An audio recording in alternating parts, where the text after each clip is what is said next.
Hi guys, welcome back to the channel. So we are on the Melrose Hill bypass. We are going to get on Highway 2000 east-west leg and head towards Maypen. So if we were going to Poros, we would take the road on the left. And you notice right here, 3 lanes. When you enter in the highway, you have 2 lanes to get on the highway. However, when you're getting off the highway, you only have 1 lane. Not sure why that was, and we have videos up. Check out the videos on the alignment of Highway 2000, or I think alignment Melrose Hill bypass, and you'll see what we're talking about.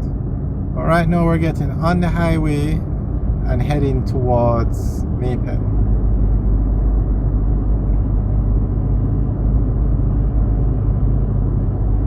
Very nice road. Of course, you know, China App Engineering Company is the contractor. Now this section of the road is free until the end of the year. The Melrose Hill bypass section, it will be free forever. That's not part of the toll road.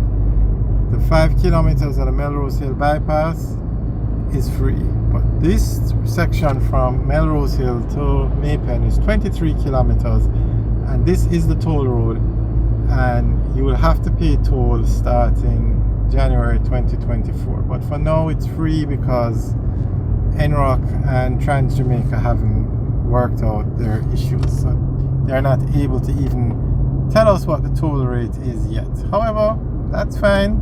Take your time. Take till even March 2024. We'll enjoy the road.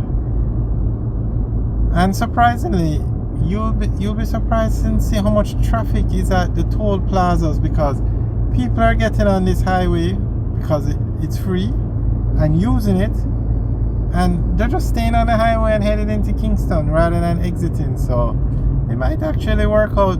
I'm sure the toll Trans Jamaica is going to collect more toll this quarter than the same period last year, because you have more people using the highway because this section is free.